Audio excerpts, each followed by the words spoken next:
seperti Yupa di Kalimantan Timur atau Kerajaan Kutai menunjukkan adanya agama Hindu yang berkembang di Indonesia, di mana Kerajaan Kutai pada waktu itu adalah kerajaan Hindu paling tua di Indonesia.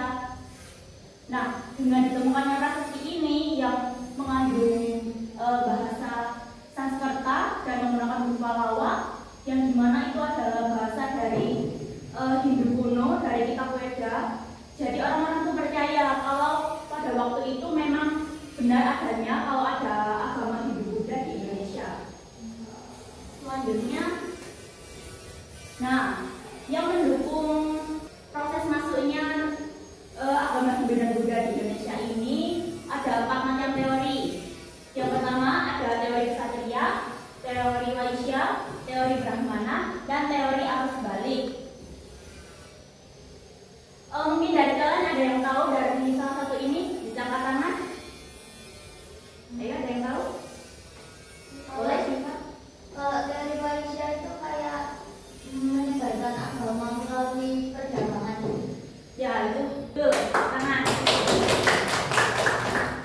Oke, kita next ya. Yang pertama kita membahas teori Ksatria oleh R.C. Majumdar. Nah, di India sekitar abad ke-4 hingga ke-6 itu sering terjadi peperangan. Jadi mungkin kalian pernah lihat film-film di TV atau mungkin di TikTok, di Instagram tentang India itu banyak perangnya pas zaman dulu itu memang benar ya. Itu merupakan sejarah dari negara India. Jadi R.C. Majumdar itu meyakini bahwa para bangsawan dan prajurit yang mengalami kekalahan akan melarikan diri dan mencari daerah baru di dalam Indonesia. Kemudian mereka akan membangun koloni-koloni, terus berbaur dengan masyarakat lokal, kemudian dan mulai menyebarkan agama Hindu dan Buddha. Oke, tapi di setiap teori itu ada kelebihan, ada kekurangannya. Nah, kalau yang teori Ksatria itu kelebihannya adanya pernikahan antara Ksatria India dengan masyarakat lokal. Kemudian kelemahannya, sayangnya belum ada temuan arkeologis yang menunjukkan keberadaan koloni prajurit di Indonesia. Jadi tidak ada temuan seperti bukti-bukti bahwa memang ada raja-raja India yang hampir ke Indonesia. Tidak ada prasasti-prasasti, tidak ada patung-patung. Nah, selanjutnya ada teori Waisya, ini oleh N.J. Krom. N.J. Krom meyakini bahwa teori Waisya itu dibawa dan disebarluaskan oleh kaum Waisya. Kaum Waisya itu adalah kaum pedagang. Setelah para pedagang ini tiba di Indonesia, terjadi jalinan hubungan perdagangan, bahkan pernikahan antara pedagang India dengan masyarakat lokal. Nah, hubungan ini membuka kesempatan masuknya kebudayaan Hindu-Buddha. Jadi para pedagang itu kan zaman dulu kan memang pekerjaannya kebanyakan berdagang. Jadi orang dari India itu akan membawa kapal yang berisi banyak orang, banyak pedagang, terus masuk ke Indonesia, terus bisa bertukar barang sama para Nusantara, para rakyat Nusantara. Kemudian di sela-sela itu juga ada yang menetap di Indonesia, ada yang menjalin hubungan pernikahan, bahkan juga ada penyebaran agama Hindu-Buddha. Nah, tapi teori ini juga ada kelebihan dan kekurangannya. Nah, kelebihannya antara lain adanya interaksi sosial antara pedagang India dengan masyarakat lokal. Kemudian terdapat kampung keling, yaitu kampung yang didirikan oleh pedagang India saat di Indonesia. Nah, kemudian adanya pernikahan pedagang India dengan masyarakat lokal. Nah, jadi di kampung keling itu banyak sekali keturunan dari pedagang-pedagang India. Jadi orangnya itu pada blasteran orang India itu. Terus sampai sekarang itu masih ada. Tapi di samping itu juga ada kelemahannya.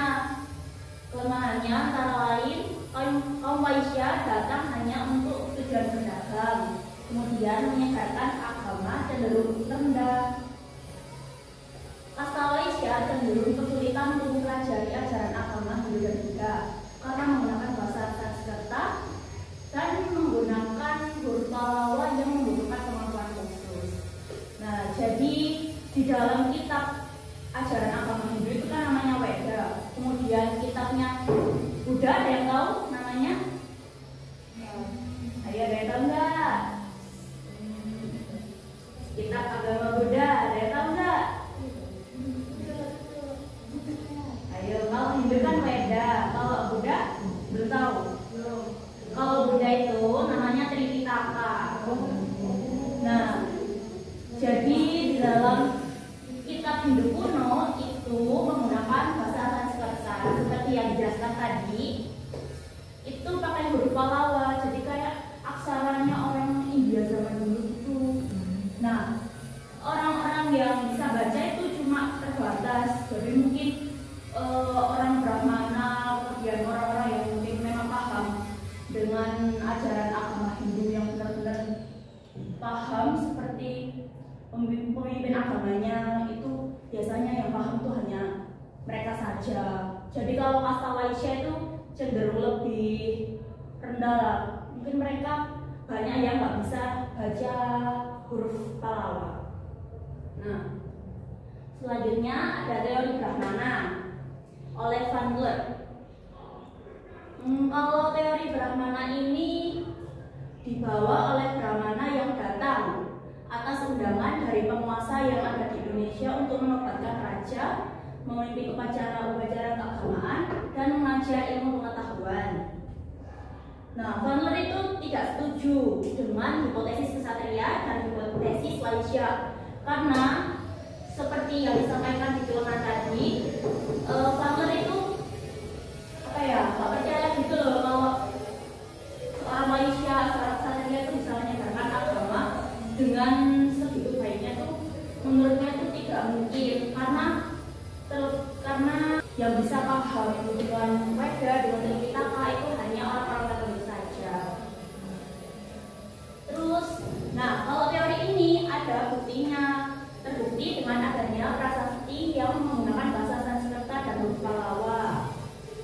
Yang ada di slide nomor 2 tadi, yang prasasti Yupa ada di kerajaan Kutai. Nah, itu adalah salah satu contoh prasasti yang pakai huruf Pallawa. Kemudian ada juga kelebihan dan kelemahannya. Kelebihannya adanya prasasti berbahasa Sanskerta dan Pallawa yang bisa dibaca oleh kaum Brahmana. Jadi prasasti ini tuh mendukung teori ini banget. Kemudian kaum Brahmana juga kan kalau di Islam mungkin tuh kayak seperti kiai, seperti ustadz gitu kan. Jadi mereka tuh benar-benar paham agama banget. Terus jadi untuk menyebarkan itu, mengajarkan itu dia tuh lebih lebih paham gitu daripada yang lainnya. Terus mereka juga ada pendidikannya sendiri kalau di India itu. Kemudian kelemahannya, nah ini kelemahannya itu ada menurut ajaran Hindu kuno zaman dahulu, kaum Brahmana itu gak boleh menyeberang lautan serta meninggalkan tanah airnya. Jadi kaum Brahmana nggak boleh meninggalkan tanah airnya yaitu India dan nggak boleh menyeberang lautan. Jadi Brahmana itu hanya cuma bisa menetap di suatu pulau atau di sebuah daerah saja, terus melakukan tugas mereka sebagai mungkin memimpin upacara keagamaan, upacara adat, kemudian pokoknya nggak bisa keluar dari tanah airnya. Nah, ini teori yang terakhir, gak kerasa ya kita udah nyampe teori terakhir. Ini namanya teori arus balik. Nah, ini dikemukakan oleh F.B.K. Bos.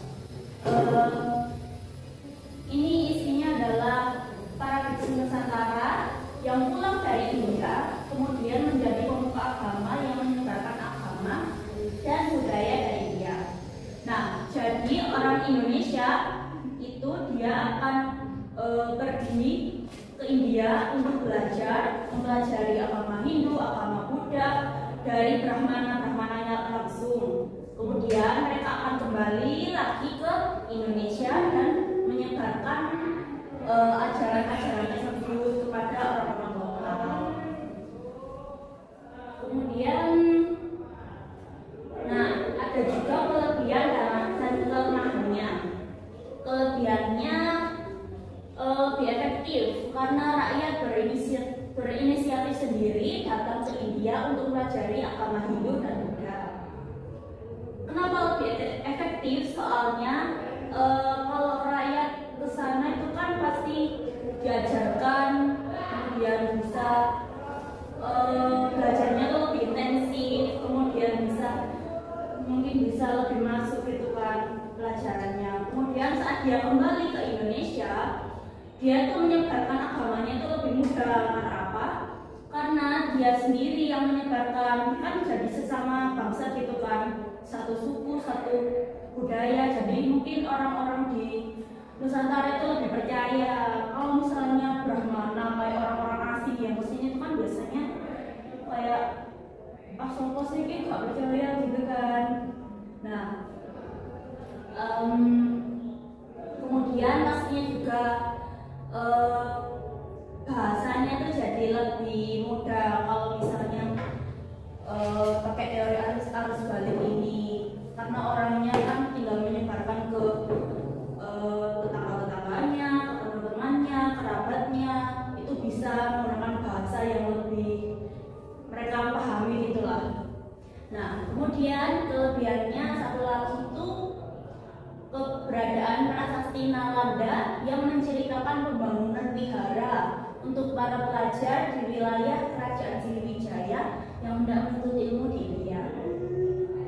Nah, waktu itu di Kerajaan Sriwijaya itu kayak ada kerjasama dengan orang India gitu loh. Jadi orang-orang dari Sriwijaya itu pergi ke India buat belajar agama Hindu, belajar agama Buddha. Nah, kemudian setelah itu mereka tuh dibuatkan prasasti Nalanda. Namanya tuh prasasti Nalanda. Itu isinya tuh menceritakan tentang pembangunan vihara untuk para pelajar di wilayah Sriwijaya itu. Nah, kemudian kelemahannya, orang Indonesia tergolong pasif untuk memiliki inisiatif dalam mempelajari agama sendiri. Nah, kalau dulu kan mungkin kehidupannya tuh masih tidak seberapa sekarang kan ya. Kalau sekarang kan kita bisa sekolah, bisa bekerjanya tuh lebih beragam, ada yang jadi guru, jadi dokter, ada yang jadi perawat, macam-macam. Nah, kalau orang dulu itu kan mungkin mereka tuh habis lahir, mungkin masih kecil itu ya mungkin diajarin kan, tapi diajarinnya cuma kayak diajarin baca tulis, diajarin itu, dan nggak ada nggak ada pendidikan formal kayak kita sekarang kan. Jadi mungkin mereka kalau udah besar itu melanjutkan berdagang untuk yang Malaysia, kemudian mereka juga melanjutkan tahta, mungkin kalau yang yang kasta kesatria. Jadi mungkin mereka itu tergolong pasif untuk memiliki inisiatif dalam mempelajari agama Hindu Buddha, sampai mereka bela-belain datang ke India itu kayaknya hampir kemungkinannya itu kecil. Nah, yang terakhir Ibu ada menulis, mungkin ada yang mau maju memberikan pendapatnya. 3 orang boleh. Ini pertanyaannya, menurut pendapat kalian, teori mana yang paling masuk akal dan lebih bisa dipercaya?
Perkenalkan, nama saya Dita Dulu. Menurut saya yang paling masuk akal dan bisa dipercaya itu teori keamanan. Karena kan teori keamanan itu dia kan walaupun tadi di pemahamannya tidak bisa keluar dari tanah air dan daerahnya. Tapi menurut saya kalau dia memiliki karakter tinggi, harusnya dia itu lebih bisa kayak memiliki kekuasaan untuk bisa berkita dengan alasan menyebarkan agama di dunia tersebut. Terima kasih Nadim dan Ustaz. Alasannya cukup logis ya, cukup masuk akal. Fiantika dan Nadim, mungkin ada lagi satu orang lagi atau udah cukup? Udah cukup? Sudah cukup. Oke, jadi ini sedikit menyinggung ya. Jadi dalam agama Hindu itu kan ada 4 macam kasta. Yang pertama, kalian tahu kasta tertinggi apa? Brahmana. Ya. Yang kedua, Kshatriya. ya, Kshatriya. Yang ketiga, Waisyya. yang keempat, ada yang tahu? Ya, betul. Nah, kalau di teori ini itu kan ada dari 3 kasta tadi kan yang sudah disebutkan, mulai dari Brahmana, Waisyya, sama Kshatriya. Terus kenapa sih kalau teori Sudra ini kok nggak masuk? Kenapa? Soalnya Sudra itu adalah kasta paling rendah di India. Nah, sedangkan orang Sudra itu biasanya cenderung bekerja sebagai pelayan atau sebagai buruh. Jadi mereka itu bukan orang yang bisa dipercaya gitu loh buat orang di sana itu. Nah, untuk materi hari ini sekian dulu ya. Mungkin ada yang bisa ditanyakan?